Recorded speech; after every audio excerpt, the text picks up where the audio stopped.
Dr. James's work is in the area of sustainability and social value creation with a focus on creating strong communities.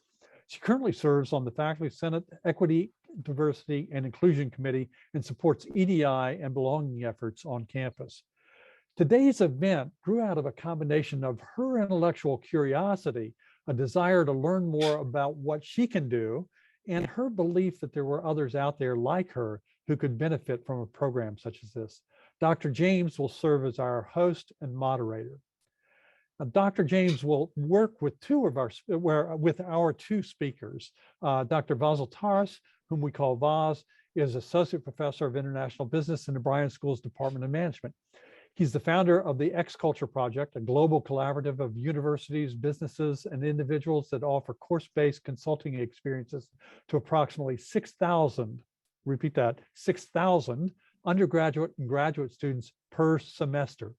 They learn how to work in virtual teams to solve real-world problems, while also learning how to work across cultures, languages, time zones, and university calendars.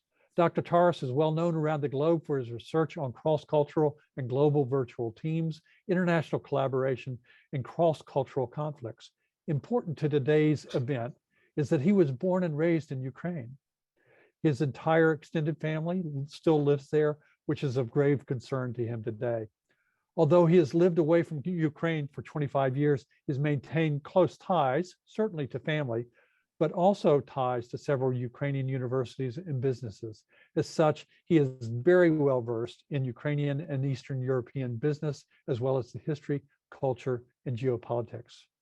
Our other speaker is Dr. Taras's lifelong friend, Dr. Alexandre Sasha Skiba, Associate Professor of International Economics at the University of Wyoming. He previously taught at the University of Kansas and Purdue University. As lifelong friend implies, Dr. Skiba is also Ukrainian and is very closely following events there. With his background in research in international trade and transportation, as well as university engagements in Ukraine, Belarus, Moldova, and Russia, he brings an additional unique disciplinary perspective to the conversation. Our session today is being recorded. It will conclude with a Q&A session led by Dr. James. So if you wish to ask a question, please place it in the chat. Dr. James, Dr. Taras, and Dr. Skiba, thank you for doing this. Dr. James, the Zoom is yours. Thank you so much. I'm so excited about this. And I'm so glad that our dean supports this kind of craziness when I come to his office, say, I want to do this. Because this is a good opportunity to learn. It was last week when I was sitting at home and everything about the Ukraine was on the news. And I thought, gosh, I really wish I knew what to do. And as soon as I said that, on the news pops up Vaz. I said, oh, I know him. and when we aren't COVID related, he is, I think, one left turn and two right turns or something like that from my office. And so I immediately emailed him first and said, hey, do you mind having a conversation about Ukraine so that I could ask questions? I thought it was going to be a little group, but it ended up being a big group of us, of many people who want to be supportive.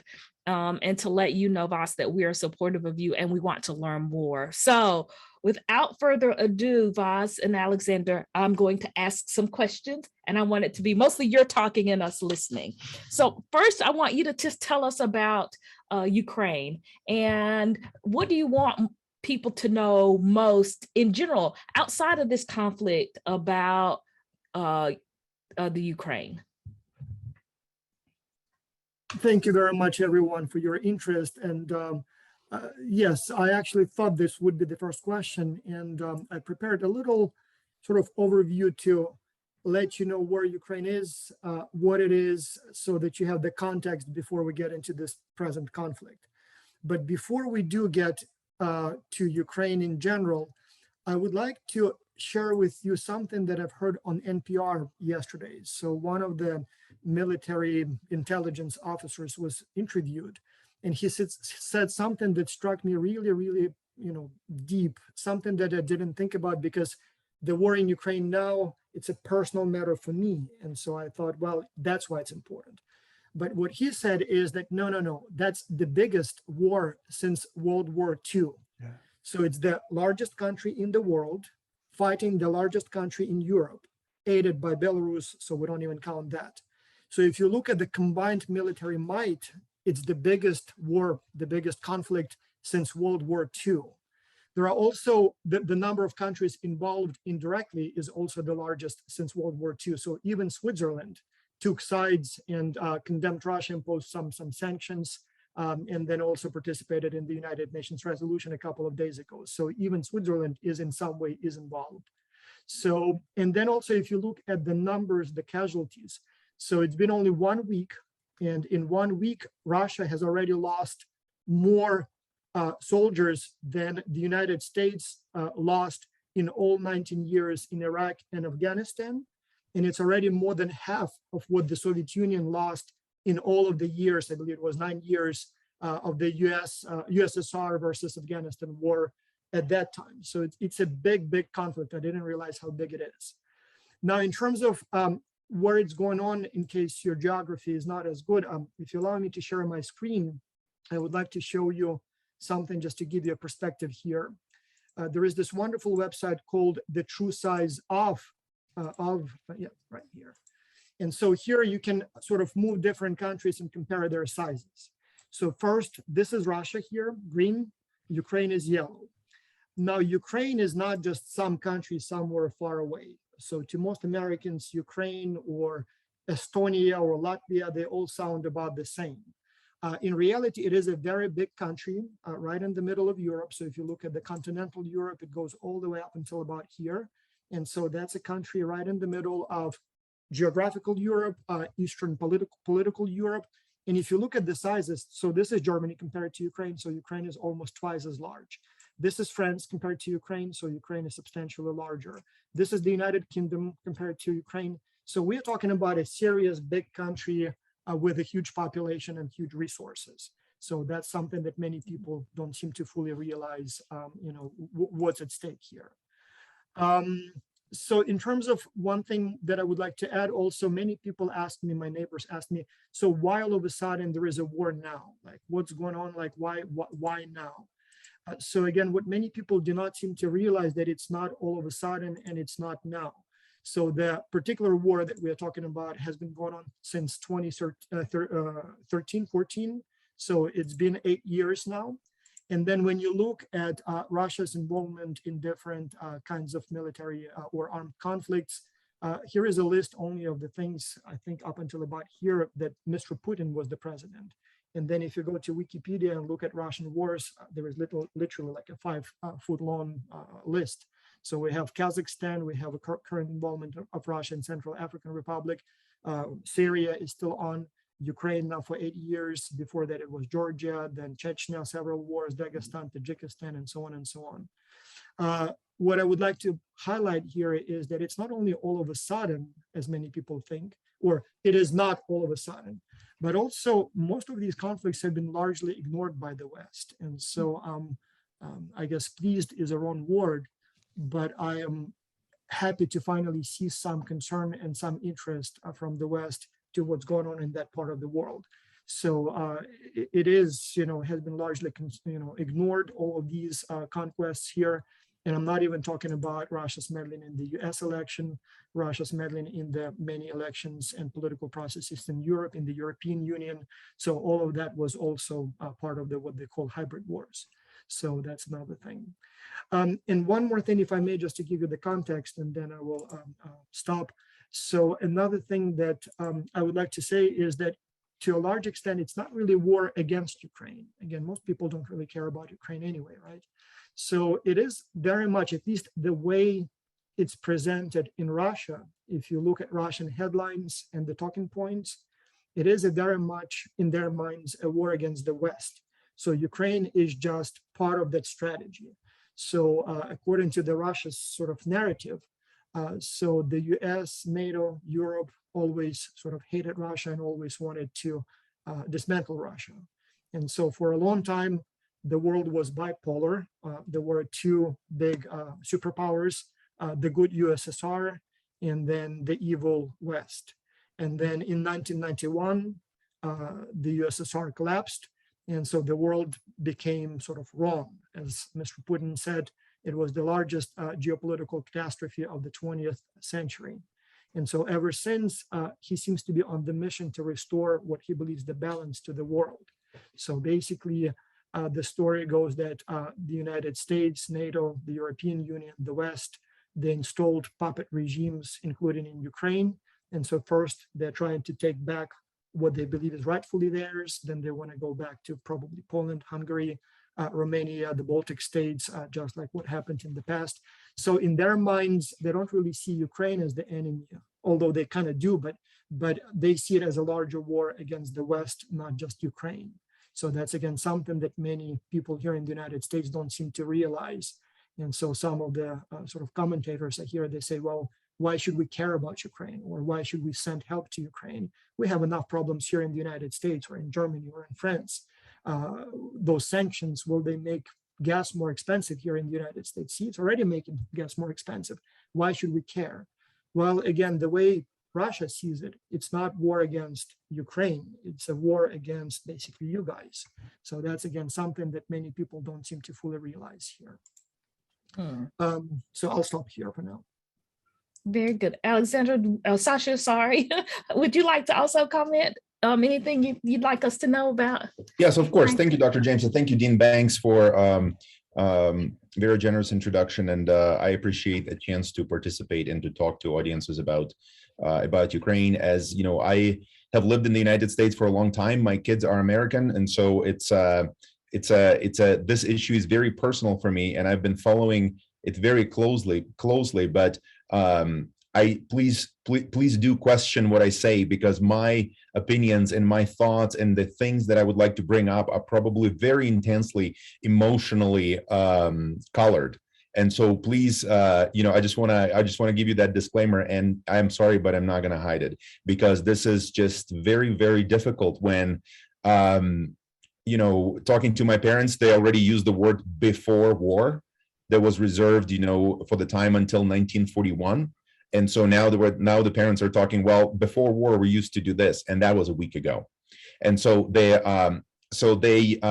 another thing that makes it very personal for me is that even though our parents are technically in the West, when my friends ask me, how are your parents doing and are they safe?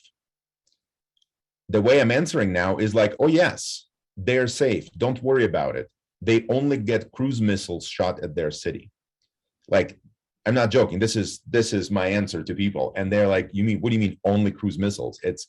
They're not being indiscriminately shelled like some of the cities in the East. And so just to stick to the questions posed by Dr. James, Ukraine, I just want to make one thing absolutely 100% clear. Ukraine is not Russia, and it has never been Russia.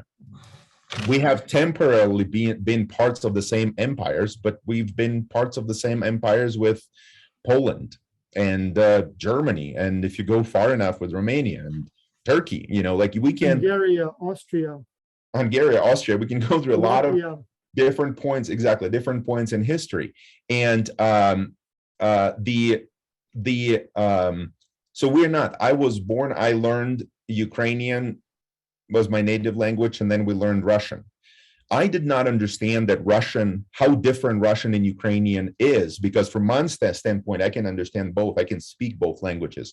But when I came to the United States on an exchange program, I was put in the same room with a guy from Voronezh in Russia.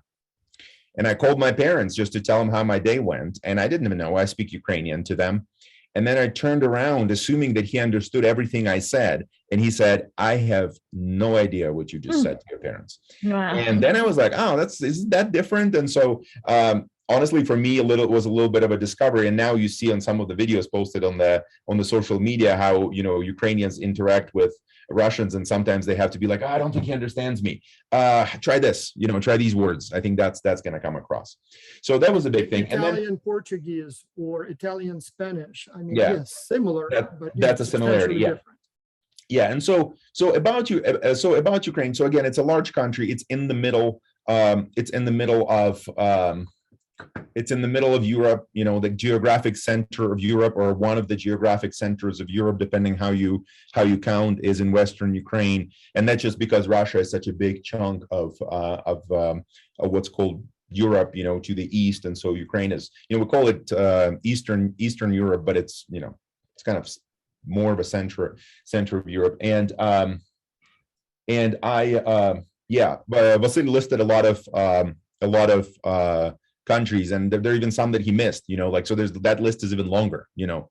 Vasyl, I think I told you the story how the Russians took me off the train in Pridnestrovia, which is part of Moldova. Oh yeah, I forgot about that war. Exactly. Yeah, I had to expense a bribe to Russian soldiers on my business report when I was teaching in Chisinau in 2005. They were very gracious. They didn't. There was no expense line for the bribe, so they included it as just an extra honorarium. Anyway, but I'm going to stop here, and maybe we could go for other questions. Oh, wow. And it's funny because I just saw a CNN report that talked about how citizens of Russia, how they got news about this compared to the rest of the world. And there are two sides of that. Like, some people just assume that the news that they are getting is correct. And some people, particularly young people, know that the news that they're getting is not correct.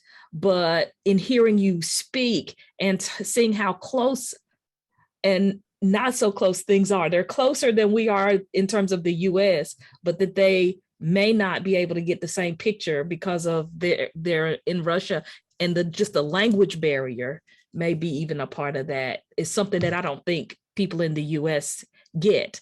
And in fact, one of the people on they interviewed said that people often in the US call me Russian. And she said, and I don't argue about it because I don't want to argue about what I am. I don't want to have to explain what that means. But since the conflict, of course, she said, I've had to explain to people what it means to be from Ukraine. So that's a very good perspective. Ever been to Canada and tried calling a Canadian an American? So you probably know what the reaction would be. Multiply that by about 20. So that's the reaction of a Ukrainian when the Ukrainian is called a Russian. I do get that. Yes. Yeah. So very, very interesting. And I think a lot of people don't even know. I mean, I knew Boz, but I don't know. I have probably had relationships with other people, right? Friendships with other people who are from Ukraine and didn't know it. Didn't talk about it, which is why I think this conversation is important. So one of my other questions I had, what if Russia is successful? And we talked about, I think we got one question that I want to veer to, because they asked Voz, you know, where does your mom and dad live? And I think we gave an answer to that. And you said before, I have friends that live there now, family that lives there now. What if Russia is successful in what they're doing? What's going to happen for those families? Well, we can look at what happened in Ossetia, Abkhazia, Transnistria, the breakaway regions of Ukraine, the Donetsk and Kharkiv. Sasha, am I missing any other territories that Russia conquered in the recent history? I'll give you a hint. It starts with cry. Yeah. No, I'm joking. It starts with Crimea. No, I'm just saying Crimea and Luhansk area. You can look at those regions and see what's going on there. So total repression, total dictatorship, mostly dismantled infrastructure and everything. Crimea may be doing a little bit better in terms of the infrastructure just because Russia is putting so much military there, so they kind of need to develop it. But so I don't think it will be anything good for my family in Ukraine. Chances are they probably will be arrested because they were so vocal against Russia. That's what happened in Crimea and other regions. But yeah, I would not expect anything good for the people there. Globally, well, you had 70 years of the Soviet Union. So what did they do then? You can also go further back in time. So I don't expect it to be any different. Okay. A couple of things I can jump in that I think that will happen is, first of all, I don't know how to define win.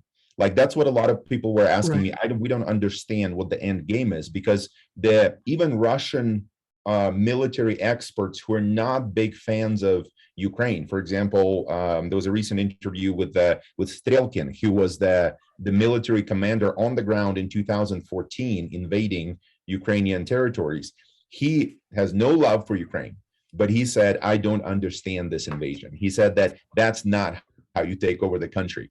They send troops. There's no forces that would be guarding the territories, that would be enforcing the law. And remember, Soviet Union was a totalitarian country with absolute 100% control and repression of free speech. Like when I tell that I remember that I couldn't listen to AC/DC or Van Halen because I would go to jail. Wow. That's very hard to understand. Like that's why all of the American music to me from the 70s and 80s is 90s, because that's when it came. So if music comes on, I'd be like, oh, that's 90s. And they're like, that is not 90s, Sasha. And the reason for that, and so first of all, it's going to be complete oppression. But the point I want to make is that in the western parts of Ukraine, where I and Vasyl are from, there is the organized resistance against communist occupation lasted until 1962. Mm-hmm. 1962, in the face of complete oppression. Every police officer was communist. Every administrator had to be a member of Communist Party. Every single person was registered with a passport and could not, there was internal passport and external passport. You couldn't just get up and go to a different city to live. There was an absolute control. Everything was known. And until 1962, the Ukrainians rebelled. And this is the people who were depleted. This is where our men were killed during World War II. I don't know my grandfather on maternal side, because my grandma had two daughters with different men, because after World War II, my village had 3 to 4 men who came back alive. Wow. World War I can tell a lot of these stories, and I can tell you how my grandma jumped on the train because the name of her sister to go to Germany concentration camp, after the name of her sister was read, but she just had a baby. And the people, my point is, these stories go far and far. People will resist. I don't know how they can capture Ukraine, or what is that, how does it look in the head of Putin, other than absolutely destroying people, probably with the use of, like, now I don't even know what's the plan with the nuclear power plant is that they're shooting at. I mean that would be one way to kind of solve the Ukrainian problem, create another Chernobyl, or maybe 6 of them. So, but the second, so I think there's going to be resistance. If Russia tries to install it, it would be an attempt to what they did in Chechnya, have a strong man ahead, give them full reign and let them do whatever they want to subjugate essentially the people of the country. I don't think this is going to work. I think that Ukrainians are very far past the point of we've lived free for too long. We've had 6 presidents, or 7 if you count the temporary president in 2000, interim president in 2014. We know what a succession of power is. We know what democracy is. We don't know who our leader is going to be in the next election, and we're very happy about it. Russia knows exactly who their leader is going to be for a very long period. They don't have a succession protocol or an idea how the succession is going to happen. That creates lots of uncertainty. They think it creates certainty, but creates lots of uncertainty. And so that's what I think would expect Ukraine. Activists, I think, would be prosecuted, because that's exactly what's happening in Russia. There's no reason to believe that that's going to be in any way different in any territory that they occupy. Third thing is that whatever the next conflicts are, and make no mistake, this is not the last conflict if Putin is not stopped. This is absolutely not the last conflict. This conflict was predicted by some in '95, and these people went on record, and you can see their writings and YouTube videos making these predictions. I personally, with my Finnish partner at the time, we predicted it in 2008. When the tanks rolled into Georgia, we looked at each other. First news line, we're like, all right, Crimea's next. He just needs to lick his wounds and get a little bit better tanks. Yeah. And that's exactly what happened. We knew that was going to happen. So this is very, very predicted, and it's consistent to what Vas said about with a general progression, a general push towards, against West and against Ukraine. Again, Ukraine is a collateral damage in this situation, and we've always been. And so there's nothing new. The third thing that I want to mention, what's going to happen, is that the nuclear weapons are going to be on the border with Poland. Like, make no mistake about that. He has day two after that. Yeah, day two. In the speech 2 days ago, Putin phones a lot of he's, to his credit, he expresses, I mean, he lies a lot, but he expresses his intentions very clearly. This whole Ukrainian expansion and, dissatisfaction with advances of NATO, he's been very open about that.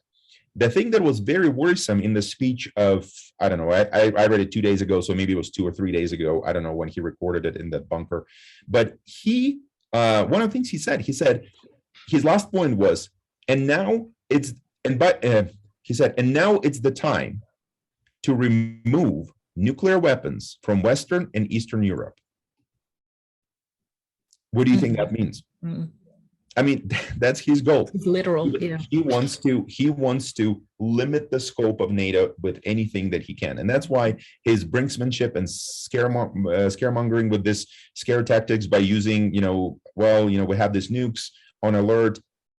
Just think about it. Tomorrow he rolls up military to the borders of Estonia, and we're going to be facing, NATO or not, we're going to be facing exactly the same question.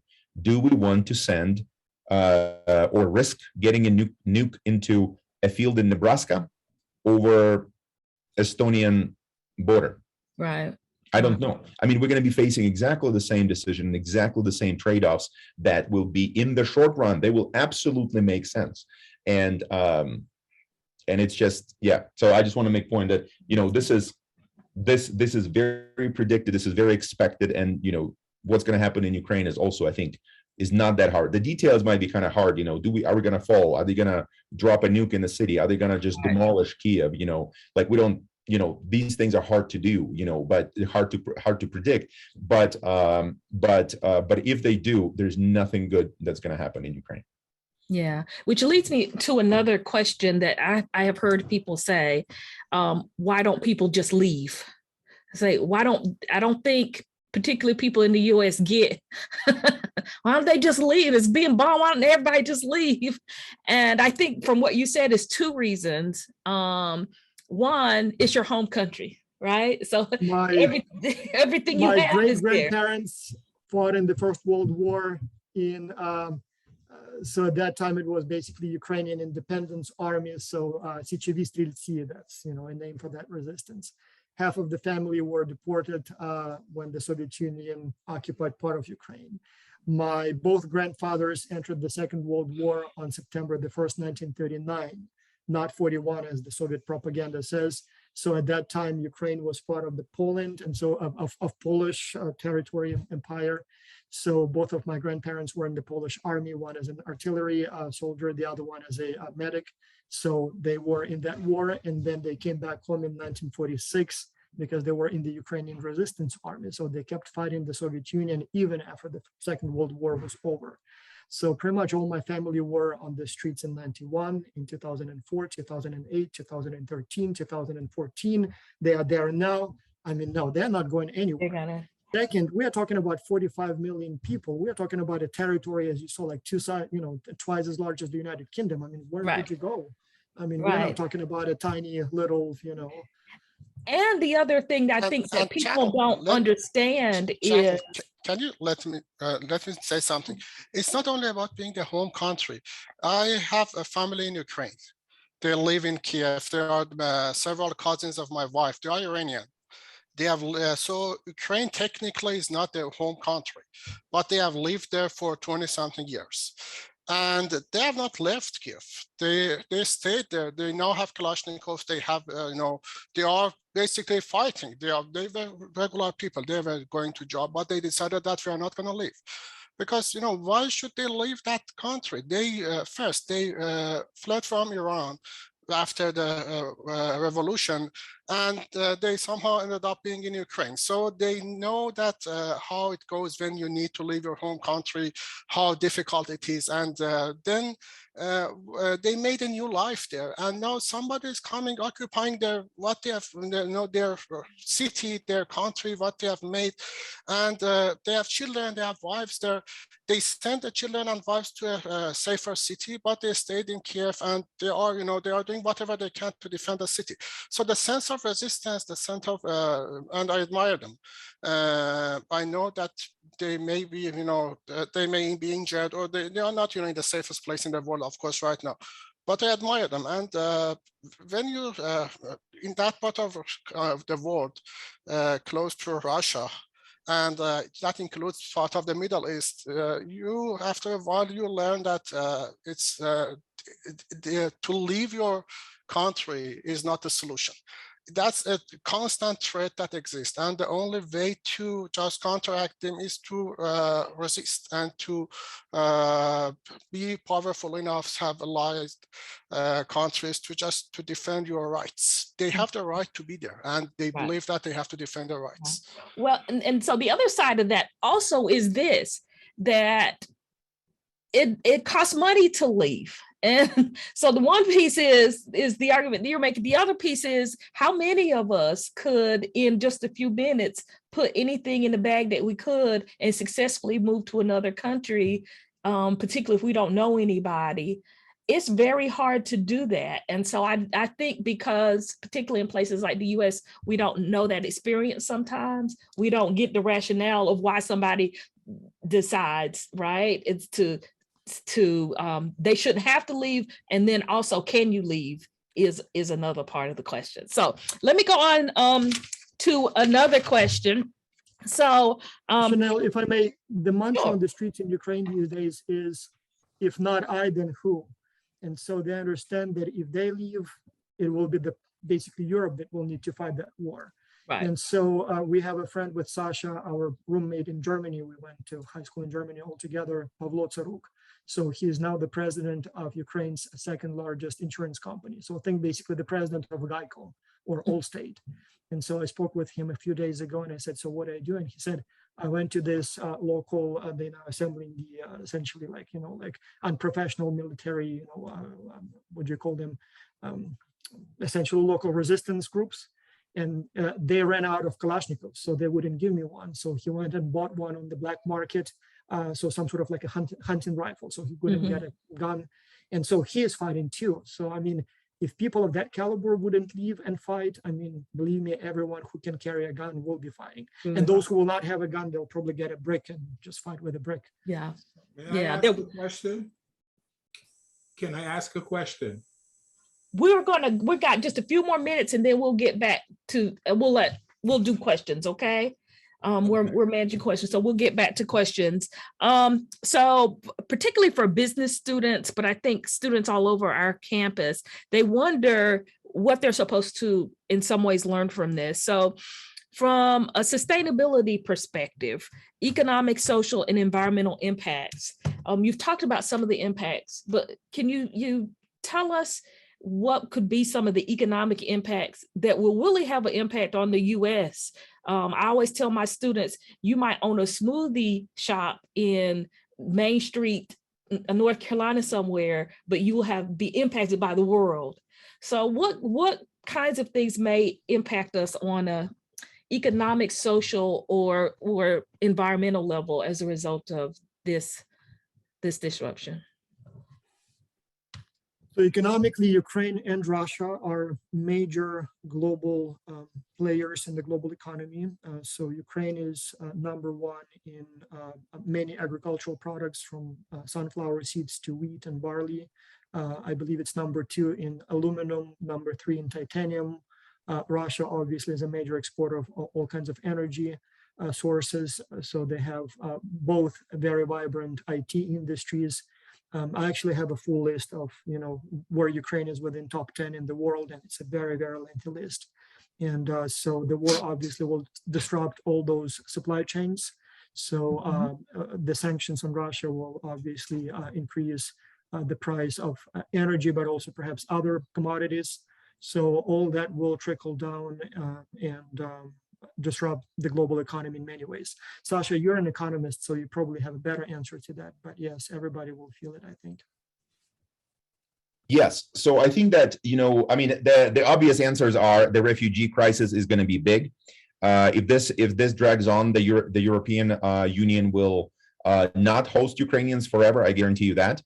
The second disruption is going to be to the second disruption is going to be to, well, energy markets, obviously, right? Because we don't know what exactly has happened with, we don't know how many of these changes are reversible. So there's going to be some easily reversible changes, as the ownership can change and things like that, and maybe some pipes and projects can be restarted. But I just don't think it's going to be an immediate return to the pre-war status. So in other words, whatever happens right now, the result of these sections and businesses moving out, it's going to take a while for them to go back, because these businesses will pursue other opportunities, and there's going to be other managers, and a lot of that is going to change. The environmental disaster, I mean, that's obviously the biggest concern, is the nuclear disaster, but also the effect of all the weapons and burning of fuel and burning of just massive fires that are happening right now all over Ukraine. I think that will be that remains to be seen. The another big impact is going to happen to the transportation corridors, because Ukraine is part of China's forgot the name, the Belt. One way. Belt Initiative. One Belt Initiative. Or One Belt Initiative. Mm-hmm. We're a big part of it, because we're right there on the borders with Poland and in the borders of European Union. Lots of companies move their production just over the border into Ukraine, just like the same way they did into Mexico, in the maquiladoras areas. And so the same thing has been happening. And so all of that's going to be a big disruption of people finding alternative routes and things like that. Money-wise, I mean, Russia is important in some areres, especially energy. In others, it isn't so. Like, it's not a large company. So not large country. They're surprisingly small. They, 2.4% of world GDP and 1/8 of global of the area of Earth, and so I think of surface area. So I think that's I don't know if anybody's going to miss that demand. I don't know if IKEA is going to say, well, we can't sell, or I mean, it's going to be an impact, but I think that impact is going to be minimal. But it's the disruption, it's the transportation corridors. God forbid nuclear disaster and or use of nuclear weapons, and that's just going to be, and the humanitarian catastrophe. Yeah, absolutely. Very, very suspiciously, the very first sort of installation that Russians captured was the Chernobyl power plant. Right. Maybe it's because it's close to the border, but it was, I'm not sure if there are any plans of a dirty bomb or some other strategic reasons. But now we have another, so the biggest nuclear plant has been captured. There are 2 near the town where we live, and so bombs have been landing around that area. So it could be a scary tactic for Europe, don't move because we will do something terrible environmentally. But yes, it is very worrisome. Yeah, wow. So one of the questions that I had, and somebody else asked me also when I asked this question, there have been news stories about the refugee and student crises as people are trying to leave the Ukraine, particularly around racial issues. And I'm probably going to say this name wrong, but Dmytro Kuleba, who is the country's foreign minister, had to even address it. I think there's a bookings report about kind of experiencing racism in terms of how people are able to leave. And so I wondered if you had thought about that and could give some perspective of that situation. It is a very, very good question. So Ukraine and Russia are relatively, they are multicultural, but not even close to what you see in the United States. So racially, religiously, ethnically, so most people sort of look alike. And I suppose that does provide some grounds for, people being a little, but at the same time, the concern is, so from my understanding, Ukraine is not a problem at all in that respect. where I do expect some problems, and here I'm speculating. So Europe, often with sort of propaganda from Russia, has been sort of primed to pay more attention to others, whatever that might be, religiously, racially. There have been refugee crises. Some of them we know have been orchestrated. If you remember, just a few months ago, there was this whole ordeal on the border between Poland and Belarus. So the story where Belarus was essentially busing people from the Middle East and into Europe, all out of the headlines and propaganda of we're going to basically, overflow you with immigrants from those other bad countries. And so with all of that propaganda, with all of that priming, I am extremely worried that some of the Ukrainian international students, some of the Ukrainian international citizens or permanent residents may be facing some of the prejudice as they cross into the European Union. And I do have a few friends who are in Ukraine as international students. Some of them are from Africa, some of them are from the Middle East, including a friend from Afghanistan who just fled one war literally a few months ago. And so he says in Ukraine, everything, Ukrainians are very welcome and everything's fine. But he is worried how he will be, or they will be taken once they cross into Poland or the Czech Republic or some other countries of the European Union. So unfortunately, that is a very valid concern. I don't know, maybe you, Sasha, know. The only thing that I want to jump in is that, and I think this is what makes Ukraine different from Russia. This topic is discussed in the Ukrainian media. So in other words, we go and we interview the students and the families who were lost in transit, and we ask them, how do you feel? What's happening? And some of them are saying, like, I feel like I was pushed to the back of the line because of the color of my skin. And we talk about this. It's not okay. And we know it's not okay. And I think that's the biggest difference between us and the other parts. And and I think that the refugees will, this will be a story of a lot of suffering across people and across races. And I just want to say that I don't, the way I learned about the stories of students mostly from other countries who were stuck trying to flee was from Ukrainian media. That was Ukrainian newspapers being on the border and saying, like, hey, let's be fair. And from Polish newspapers too, or Ukrainians in Poland, And so to me, I think this is an issue. I think this is something that is on the radar. And I also think that the only way to shed light on this is to be open and have these conversations like we're having now, So it is a concern. I can't deny it. I don't know how big it is, to be honest with you, just because it's hard for me to say, but it's but yeah. Yeah. And that's why I wanted to ask, because I wanted everybody to, you hear all of this in the news, so to provide some context for that. So before we go to the questions, my last question is, how can we help? Like we hear, even when things happen in Haiti or things happen in Afghanistan and different places, and you've got your little money and you want to send it somewhere or do something, but you never know if you're having an impact. So I thought the best way is to ask someone from there, how can we best help the people of Ukraine? So there are obviously, many ways, and, little and immediate. I just put a link in the comments here. So this is a link to a PayPal account of a church here on West Friendly that is collecting help for Ukraine and shipping it. So we already collected 6 containers. Like, for example, Cone Health gave us a few pallets of medication. There is a factory here just outside of Greensboro that makes army boots and uniforms. So they gave us about 1,000 pairs of boots, that the soldiers needed. And then all kinds of food, batteries, flashlights, things like that. And so it costs about $6,000 to ship each container. So filling them up was not a problem. Now we need to find money to ship it, to pay the shipping companies. Okay. And obviously there are donation sites set up by the Ukrainian government. So the Ukrainian Central Bank probably would be the best one. You can easily find this. I can provide also links if you would like me to. Yeah. So, but then on a bigger scale, and Sasha can help me here. So Ukraine does, food, shelter, that's important. But at this time, it seems like political support, possibly military support, could be much, much important. I know the United States the President Biden clearly said there will be no American boots on the ground, as he said, right?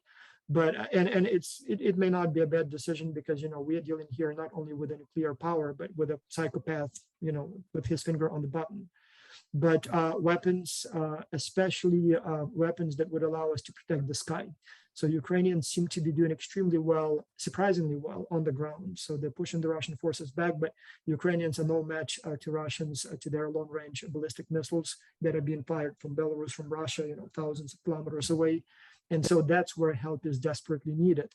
I'm not sure if you can influence the politicians. I'm sure they have their own strategic meetings and discussions, but it seems like that sort of support is extremely needed. And also, I don't know, I mean, it's it sounds weak maybe when I say it, but I was so touched, I guess, or I don't know, made me feel much better, all the short notices I got from friends. So first, I didn't even know that anyone cares. Second, I didn't know that anyone cares enough to send me a note. And at this time, even a few words of support matter a big deal. If you have anyone in Ukraine, do send them a note. I know it will make their days, hours in the bomb shelters, much easier. So do send those notes as well. I'm not sure, Sasha, maybe you have a better answer to that. No, I think that absolutely the raising awareness about the issues and paying attention to the news, being critical of Ukrainian news, being critical of Russian news, and if you want to donate, there are several places. I put the link. This is not by no means an endorsement of Washington Post as a prime source of information, but Washington Post has put a little bit of like a curated set of organizations that donate to different causes within Ukraine, and some of them are international. So that would be kind of a large organization, but I think that something like a local church or a local community, a local fundraiser might be a better, might be a more direct way to help. But there's multiple charities, including Red Cross, who is now trying to take out the Russian fallen soldiers who Russia refused to pick up. So like there is a plea right now to the Red Cross to help with the humanitarian crisis that's created for both sides, for the soldiers from the Russia and from the civilians in Ukraine. And what we'll do is we'll take some of the sources that have been put in the chat and make sure everybody who signed up gets all of that information. We've got several questions, and what I'm going to do probably is get the questions to both of you, and then maybe we can give the answers to them directly. There's some that are pretty big philosophically and strategically, so I'm not sure that we have enough time for that. So I'm gonna try one or two, and then we'll be able to go. So first question. Can Vasyl and Alexandre give us some perspective as to why Ukraine signed the Budapest Memorandum, which I don't know what that is? That's a very, very good question. I also see a couple of questions related to that issue. So at the time when the Soviet Union had collapsed in 1991, Ukraine was the third largest nuclear weapons country. So the United States and Russia had more nuclear warheads. Ukraine was the third in the world. In 1994, the United States, the United Kingdom, Russia, and Ukraine came together and agreed that it may be better for the world, for Ukraine to give up all those atomic weapons. And so they signed a Budapest Memorandum in Budapest, I guess that's why it's called. So initially between or among Russia, Ukraine, and then the United Kingdom and the United States as the guarantors, that Ukraine gives up its nuclear weapons. In exchange, the other three countries promise protection, essentially. So they promise to protect Ukraine, and there is a long list against, like basically territorial infractions and all kinds of other, external threats. Obviously, Russia violated that agreement bluntly and completely, like 100%. But also, in a way, the United States and the United Kingdom are, I don't want to say guilty, but they did promise to protect Ukraine. And so far, now finally, we do see some real help. But in 2014, for example, it was primarily expressions of concerns. It was primarily just words, hang in there, why don't you have peace talks? Now Mhm. that Budapest memorandum was later joined by China and France, if I remember correctly, there could have been more countries. And again, in a way, by signing the memorandum, they said, if anything happens to Ukraine, yes, we know you're more vulnerable without your atomic weapons, but we will protect you. And again, Mhm. we're yet to see that form of That protection. is, I think that's important for people to know, right? When we're talking about why should we be helping? That's important to know. Well, in this case, it's not even so much because you promised so to said, but because as Sasha said, Ukraine is not the last one. So Right. if, Right. it will be, Ukrainians are fighting, you should understand that Ukrainians are fighting so that Europeans don't have to fight. Or Right. maybe even so that Americans or, don't have to fight, because it will be a large, war. So Right. at this time, Ukrainians just basically defending at the very least, the European civilization, but possibly the whole Western civilization. Okay.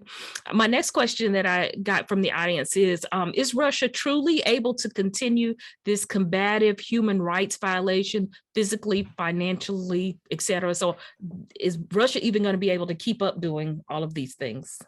Absolutely, because this is just based on the last 4 or 5 days. I mean, what happened is that by the way, this is all public knowledge. Go back to, like way back a week ago, before the Russia attacked, and look at the forecast. The forecasts were that Russia will take Kiev in 2 days. Like that was the forecast. That is not even close to being true. They can't even take the towns that are 20 miles from their border, and they gave up, frankly, and were pushed back in the town of Sumy, which it's a smaller and less strategic town. And so they focus their forces there. I mean, they're running out of people. They're not running out of ammunition. And that's why that's why this the closing sky over Ukraine with, we acknowledge the risk, like this is not this is a very tough decision of a different level, but or providing Ukrainians better help with cruise missile defenses is that, is because, they're standing, very far, and they're shooting at, at the towns, and sometimes they're not very precise. Like my dad actually when the first set of cruise missiles came to Rivne, he was kind of jokingly said that he's like, I wish they were more precise so they would just hit the airport, because they got very close to the residential area. Mhm. At the end, they just shot out the field, so there's just a big hole now. But there's, it's a very little cost, especially, and also for the soldiers. You push a button, and a part of town is destroyed. And then the second problem for that is that, and this is just me reading again, Ukrainian and American and British military analysts. Some of the weapons are like the better, more precise weapons. Those caliber, their rockets that they used, they're actually very expensive. And they say that they already used up what they have allocated for this war. Or for this particular invasion, and so they're switching to less discriminate, carpet bombing, or those grads that are just covering indiscriminately residential areas in the cities. Yeah, one military expert said that Russia may have been overextended, possibly because they felt like they could just run in and run out, and what they weren't expecting the resistance to the point. And so now we've heard the reports of their vehicles stalling, and even the Ukrainians helping them. They had one guy was trying to help them get his vehicle going again so they could go, and so that definitely has been an issue, and I think odd. Is it true that ethnic Russians in Ukraine are more aligned with the Russian Federation, or has that been overstated? No, that's not true. I actually just spoke with a professor in Idaho. We are working on a project. So it's extremely important that you understand that language is not a political identifier, definitely not for the last 10, 20 years. So many people, for some reason, think, oh, they speak Russian over there, so maybe they are more Russian. No, that's not true. I actually have a book here. I guess we don't have the time here. So 1957. I may even have, if you give me, I'll even show you something here. Here is it's a Ukrainian primer for American citizens, 1957, published in New York. At that time, that was Ukraine. So as you can see, it was today's Ukraine and this big part. So essentially, this was all Ukraine. Ukrainian language used to be spoken basically all here, right? And so it's not that eastern part of Ukraine is Russian. It's First World War, Second World War, Holodomor, so basically Ukrainian famine. So they literally just killed off huge portions of Ukrainian population and then just brought new people in. If you look at Crimea, Crimea has always been cosmopolitan. It was more aligned with Turkey. It was a Muslim territory or religiously Muslim region. So Russia fought them in the 18th century, 19th century, and then in 1945 or 44, they literally just deported all local Tatars. That's the name of the local ethnicity. They deported them all to somewhere in Kazakhstan and Siberia, like literally every single one based on the national identity or ethnic identity. And so and then brought in new people from all around the Soviet Union. So if some of those parts do speak more Russian, it's because of these events. And second, if you go and see who's fighting on the streets of Ukraine, you will see a lot of Russian there. So many ethnic Russians, they don't want to be part of the dictatorial state that Putin has built.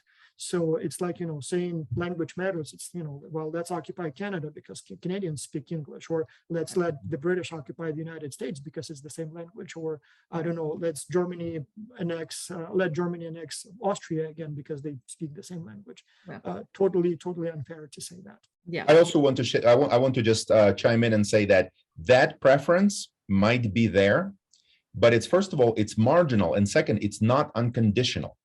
So in other words, if the question is you have two political candidates and they're meeting right in the middle, and one of them says, hey, let's have these trade agreement with Russia, and another one says, no, let's not have a trade agreement with Russia, and both agree on everything else, European integration and development, military, and all that, and you can totally see somebody switching. But if you're saying, what about becoming a part of Russia?